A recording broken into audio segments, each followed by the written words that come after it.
This is the Average to Savage podcast with Paul Guarino.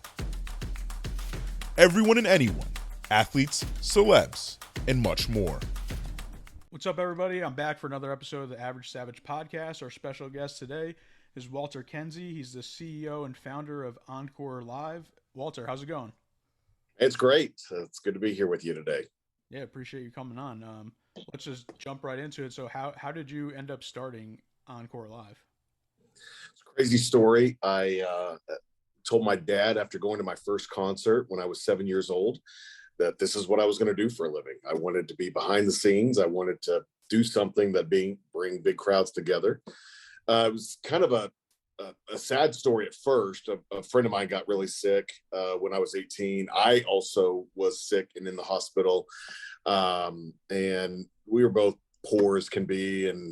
But I had insurance. He didn't. And so, and his illness was terminal. So he was way worse off than I was. And I wanted to help him out, wanted to raise some money, but I also knew I had to let a lot of people know how sick this kid was in order to get that support. And I kind of went back to that dream I had since I was 7 and put a committee together in the community, and a bunch of people came together and we threw a concert for him. It confirmed that this is what I want to do for a living. And it also, we raised all the money that they needed to help him achieve the things in life that he wanted. So it was a very fulfilling experience. I had to have a kidney transplant. And so after that, I went and got a real job to help pay the bills and pay off the debt. But I told him in my job interview, I said, the day I become debt-free, I'm gone. And my paycheck, December 1st, 2010, I paid off my last piece of medical debt associated with the transplant. I had $500 left over to my name, and I used that $500 to start Encore Live. The original goal was that I would throw big rock concerts and country music festivals and things like that. But I found this world that I didn't even know existed, where the ultra wealthy threw these lavish parties, and before you know it, I'm hiring the biggest celebrities in the world to come entertain these little intimate crowds for birthday parties and anniversaries and things like that, and really just built a pretty big business out of kind of being the go-to guy for the world's most affluent families. Parallel to that, we had a convention business, conferences, trade shows, things like that. We help blue chip companies grow their brand through cultural based events. And then the pandemic hit and all of that went away. And so and it caused our pandemic pivot, which today has manifested itself as Encore Nights. We produce massive concerts in one destination and broadcast them out to micro fan bases in smaller venues all over the world. Since the pandemic hit, we've thrown a little over 4,500 events in 36 countries and had 1.7 million people come out to see the biggest stars in the world. And not one person got sick in the program. And now we're producing more concerts annually than about any other company in the world. Wow, that whole story is awesome and amazing. So going back to when you were saying you were 7 years old, how did you know at 7 years old you wanted to throw concerts, and what made you want to throw what was it? Did you go to a concert or something? Like what was it? Great question. So my dad was a volunteer for the local county fair, and our county fair, Labette County, Kansas. My dad's a county commissioner there and has been really lived a life of service, and he's my hero. He hasn't made a whole lot of money in his life, but he's been serving his community for 45 years as the town judge or police officer or whatever. He's had a bunch of different jobs. So volunteer fireman, but he volunteered at our county fair to put on a concert, and he didn't have a very big budget. My town only had at the time like 130 or 140 people total that lived in the town. And he threw this concert and like 300 or 400 people showed up. I'd never seen that many people in one place before, and you look, today, we entertain hundreds of thousands of people at some of the shows we produce. But at the time, I'd never seen anything like it before. And it was just so cool to see something my dad did as as something to serve his community. And all these people came out to see it, and it was amazing to me. And I loved everything about it. And it was crazy. I remember the very specific moment that the band walked up and started speaking into the microphone, and the crowd went nuts. And now 30 some years later, it's the very same thing that I'll work for months or longer on a show, but it's that moment when the stadium's full and the stage is set and that artist walks out and steps up to the microphone and either busts into a song or says, "Hello, everybody," and the crowd goes nuts. That is the adrenaline rush that I live for. That is the moment that I live for, that everybody has come together for this one moment, all because I've been spending my time organizing and putting it together, and they all decided that's where they wanted to be that time. So it's I love it. It's what gets me going. Yeah, no, that's awesome. And I was doing some research on you, and I went on your LinkedIn page, and like under your education, you proudly said you finished 155 out of 160 in your high school class, and then and you said you dropped out of Kansas State, and you said there's always a good story behind a dropout. So let's hear it. So that's just it. I was number 155 out of 160. How did you get into Kansas State if you were 150? So first of all, for 8th grade, I had to beg my principal and beg my teacher to just let me graduate. And literally the excuse I made in the 8th grade was the same excuse I made 4 years later with my high school principal. I'm going to be fine. Like, I'm going to be fine. Like, I don't need this piece of paper to say I completed this. So just let me graduate. You don't need to hold me back one more year. Literally, I had the same excuse whenever I was in the 8th grade as I did in high school. And it was, but I was so low in my class in high school because I was so active. I was student body president. I was president of all these different clubs, president of all these different organizations. I missed 95 days of my senior year of high school because I was out on activities. I skipped school one time total. I got busted, got my ass beat, and I never did it again. So I was gone so much because I was busy with other school stuff, and I just didn't care as much about the classroom, and probably should have cared more. I'm probably the only guy in Lebec County high school history to take Algebra 1 4 years in a row and still never pass. And K-State was the same thing. I got up there. I literally convinced the admissions office. I'm like, look at everything else I'm doing. Like, I am a good kid. I just don't make good grades. And I got up there, and but ultimately that's when I got sick, and I had to go into the hospital. And like 2 weeks in to K-State, I was in this fraternity, but there was a hospital right across the street from the fraternity. And I literally, like 2 weeks into school, I checked into that hospital, and that began a 3-year journey where I was just constantly in the hospital. And, so, I was in a college town. I just wasn't going out with my buddies or anything like that. So had my kidney transplant, had like $1 million in debt or something crazy like that. I don't think it was that much, but it was a lot. Yeah. And I had a decision to make at 20 years old. Do I file bankruptcy and finish school, or do I roll up my sleeves and go to work? And I made the decision that I didn't want a bankruptcy on my record at 20, that college just wasn't going to be for me. I was going to go to work. My cousin drove a BMW. I called him and I'm like, you sell drugs, or what do you do? Like, how can you afford a BMW? No one in Edna, Kansas drives a BMW. And he was like, I sell mattresses for a company called Mattress Firm. I'm like, well, I want to sell mattresses. And lo and behold, that's where I went to work. So that's funny. Yeah. And then, like, was there something that it seems like you kind of always knew you were going to be an entrepreneur. Like what was that like, just starting your first business? And then, like, what have you learned like since then? I'm going to tell you something that's absolutely insane. I got my first business loan when I was 7 years old. And so 7 was like a big year for me. What is I went to my first concert. I don't know what I feel bad about my 7-year-old life now. Like, I was like, I don't even remember it. I decided what I was going to do for a living, and I got my first business loan. So the story there is, they wouldn't even let that happen these days. But the story there is, my dad co-signed for me, and I took out a loan to buy a pig, and then I was going to raise the pig, and then I'd sell it, and hopefully for a profit. And that's what I did. And then I used the profits to reinvest in my next business loan. So I took out a business loan every year from 7 until 18. And I always had to sit down with my banker and go through my checkbook, which, was the P&L statement, and do a business review.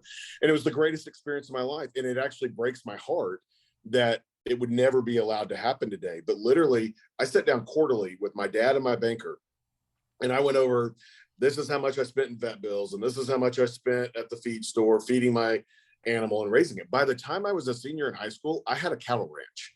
And I had a full-blown operation, and thank goodness we did, because selling that operation is what helped fund a lot of my medical stuff. But it was nuts, and but from 7 years old on, I've had a business since I was 7, and in one way, shape, or another, and it has just been.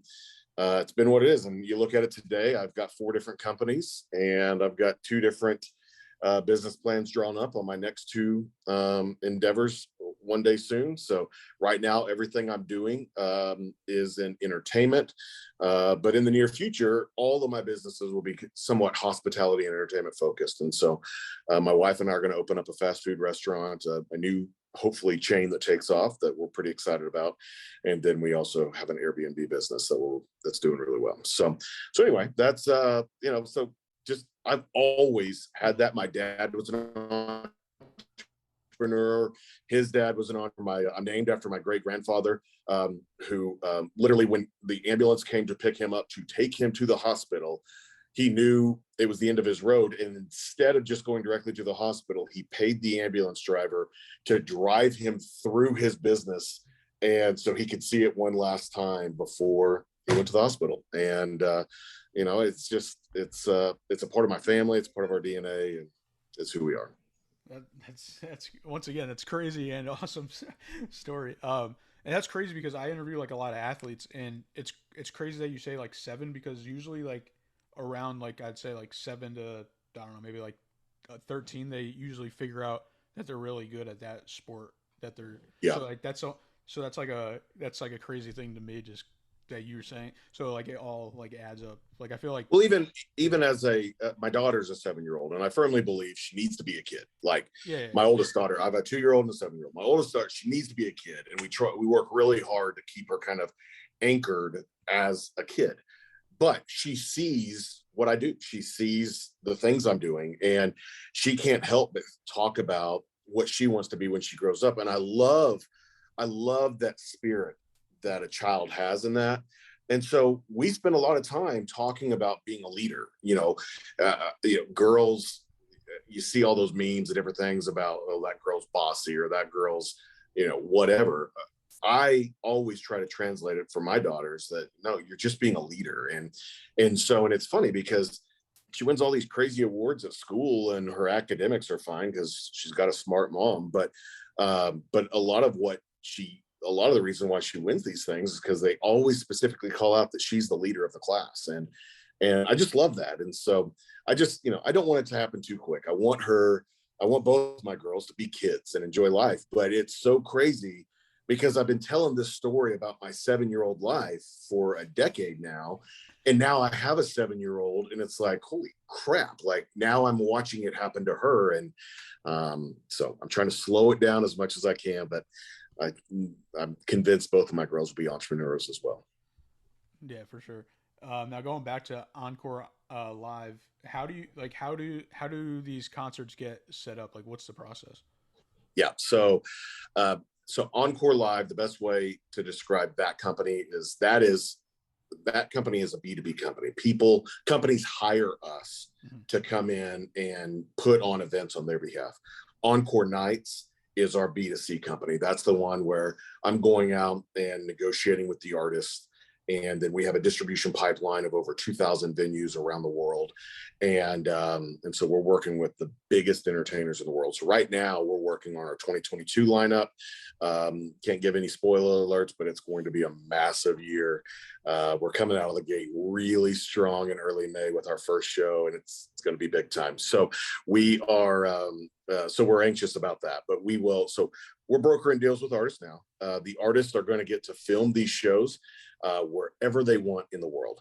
And then we partnered with some other companies on some technology, and the artists will be somewhere, and then we will broadcast that show live globally. We literally operate in 24 time zones. And so we'll broadcast that show globally, and they'll have fans from all over the world. And you think about it, these artists, they do global tours, they do world tours, they do national tours, but nobody goes to 40 countries. Nobody's, you know, I was talking to John Bon Jovi about it a couple months ago, whenever he was a part of our lineup in 21. And I'm like, man, if you tour for the next 2 decades, you're not going to make it to 30 of the countries that we just put you in front of these fans. And so it's good for the artists. They get to monetize a group of fans that never get to pay a concert ticket to go. And it's good for the fans, because they're getting in a concert experience to go see a show live that no one else has ever seen before, and that it's being played specifically for them. And so the language barriers can be tough sometimes, but they love the music, and so it works out. Yeah, music is a universal language. That's right. That's right. What about, like, what was like the first concert that you put on? Awesome. I love this question. So the first one, it's crazy. Everything I do is crazy. Everything I do is crazy. Like so the first one was for my friend Corey, and that got the word out. That was a lot of fun. But maybe the way I'll answer is the first one is Encore Live. Yeah, that's what I meant. Sorry about that. Yeah. So I was when I was trying to get the business going, I was working every gig I possibly could. I had my full-time job selling mattresses, but I would just for free, I would go and work at concerts, just trying to learn and meet people and network and do everything I could. And it was in March of 2004, 2005. I was working a show in Dallas, and I was backstage, and I wasn't the bouncer. I was pushing cases. I was helping out wherever I could. But there was this guy back there that was belligerent and drunk and whatnot. And one of the band members came over and got me for the band that was playing that night. I was like, hey, can you get this guy out of here? And so I went, and I'm like, man, we got to go. I wasn't the bouncer, but I'm a big guy, so it made sense. And so I'm walking this guy out. He was like, man, I'm not trying to cause problems. I just want this band to play in my backyard. And here I am, a guy that's making like 30 grand a year, thinking, there's nobody on the planet that can afford to have this band play in their backyard. That's not something that happens. This band just made hundreds of thousands of dollars tonight. And so anyway, but he gives me his card, and I promised him I'm going to call him. But I never really took it serious. And like 3 weeks later, we finally connect, and the guy's like, man, are we going to do this or what? And he's sober. And I'm like, you really can afford to pay to have a major rock band come and play in your backyard?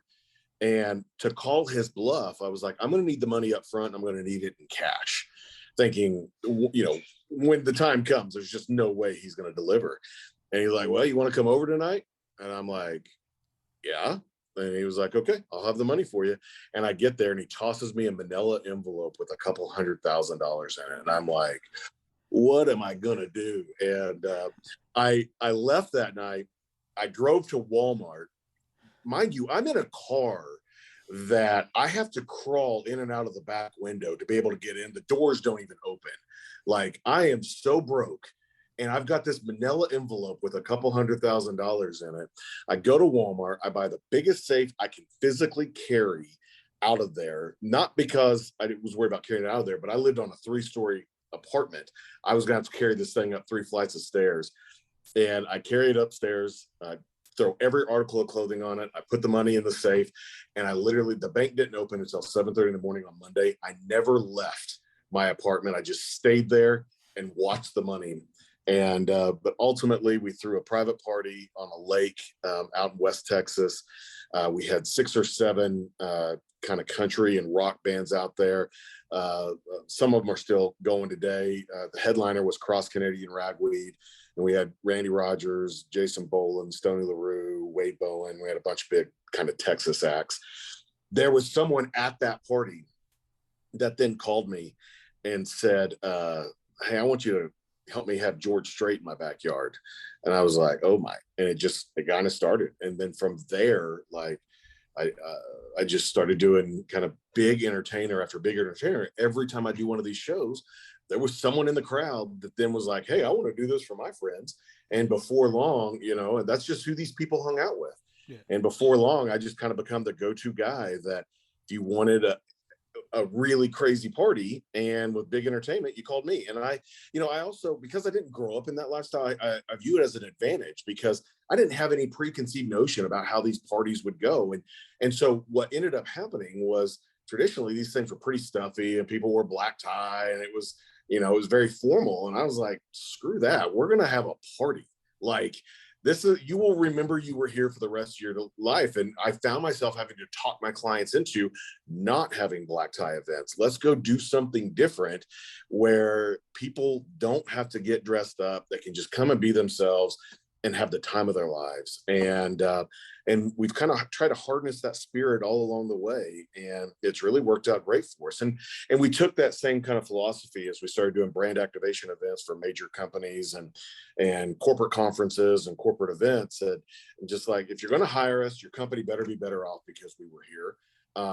And we better tell a story that's so outstanding that the whole world wants to pay attention. And we launched the Pokemon Go app for Pokemon Go, and it was we all remember how insanely successful that launch was.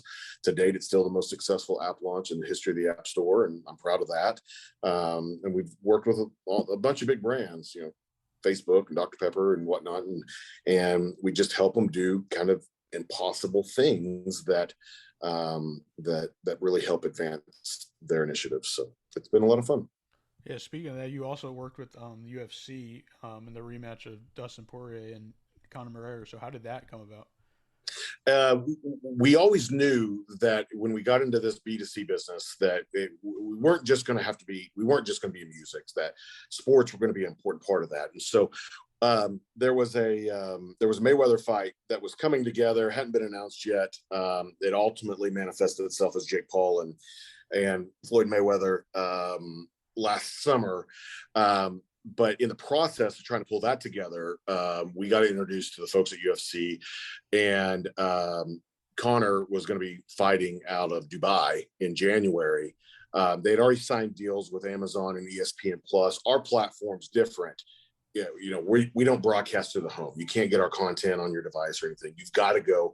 It's very important to us that our stuff happen in social settings, that people can be together and come together to enjoy the spirit of the moment. And so we pitched ourselves that way. They loved it. We broadcast the show across the United States, had incredible attendance. It also gave us a chance to try out our new technology. And so we were one of 3 to broadcast live from Dubai. And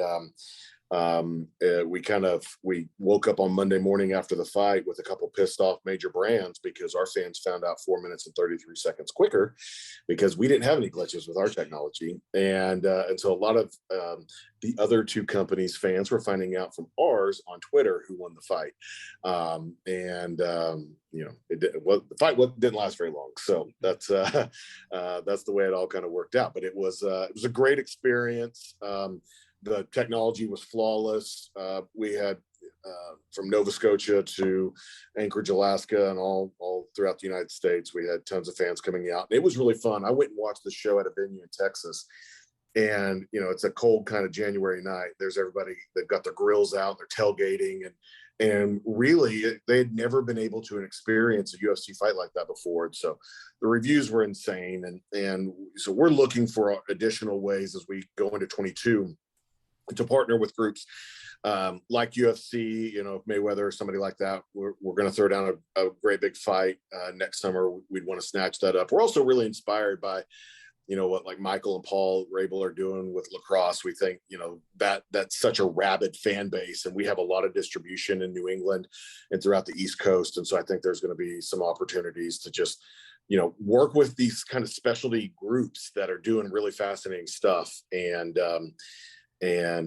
really bring a new way to view sports. You're not in a bar, you're not at home, you're tailgating, and it's no different than going to the football stadium on Sunday tailgating, but then you don't have to leave the tailgate to watch the sport, and that's what's beautiful about our model, and fans are just eating it up. Yeah, so I'm already when you said there was 4 minutes ahead, I was like, yeah, I need to watch that stream. That's right. I need to be at that. That's funny. It's crystal clear. It's beautiful. Yeah. I was proud of the team. They did a really good job broadcasting it. Yeah, for sure. I'm gonna have to check it out next. I mean, I don't know. You have any events in Connecticut? Oh yeah, the only state in America that I don't have a venue in is Delaware for whatever reason. Joe needs to give me something in Wilmington or something, but I don't have anything in Delaware. Other than that, we're in the other 49 states. We're all throughout Canada, Ireland, most of the European Union, and then Australia and New Zealand, also throughout Asia, and then now Germany and South America is opening back up, and so we're expanding rapidly throughout South America and Central America, and so for our 22 season, we'll be picking up a lot of venues in that part of the world as well. So Nice. All right, you ready for some fun questions? let's go. All right, what's your favorite genre of music? Ooh, classic rock. All right, what's your favorite song right now? uh I shouldn't say I feel dumb saying it, but that dang song by the Kid Laroi is just like I can't get it out of my head. And yeah, for what I saw him at the iHeart Music Festival a couple weeks ago, and I'm just like, I cannot get the dang song out of my head. And every time I get on TikTok, it seems like every day TikTok has set to that music right now. So that's funny. Who's like a artist that you haven't done a concert for that you want to do one for? Elton John. All right, that would be dope. Elton John. What about like what was like the biggest one you put on? I did the first private party ever for Garth Brooks.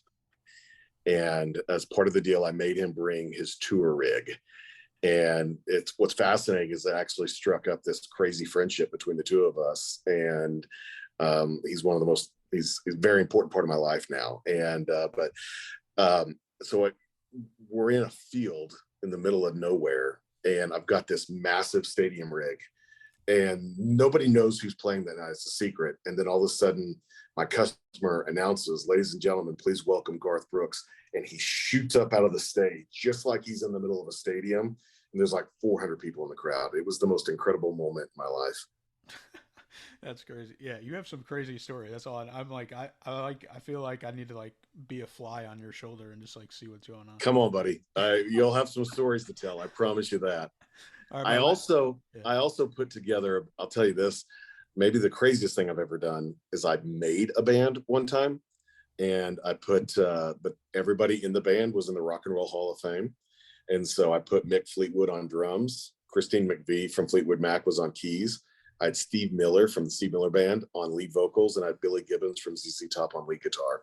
And they played 24 number one hits from all the bands and crushed it. Everybody was very confused when they came out. They're like, they recognize Billy Gibbons, because who doesn't recognize the beard? But then they see Mick Fleetwood back there, and he's just a behemoth of a man. And most people just looked right past Steve Miller on lead vocals, but then they realized, holy, Steve Miller. And dude, it was crazy. It was absolutely insane. Yeah, you put together a fantasy team. That's right. That's awesome. Right. Well, I appreciate you coming on, and could you let the listeners know where they could follow you and your company on social media? Yeah. My stuff's really easy. Just Walter Kinzie, Twitter, Facebook, and Instagram. And then Encore nights, Encore drive-in nights for all the socials for my fan-based stuff, and then Encore live on all social media handles for all of our private stuff.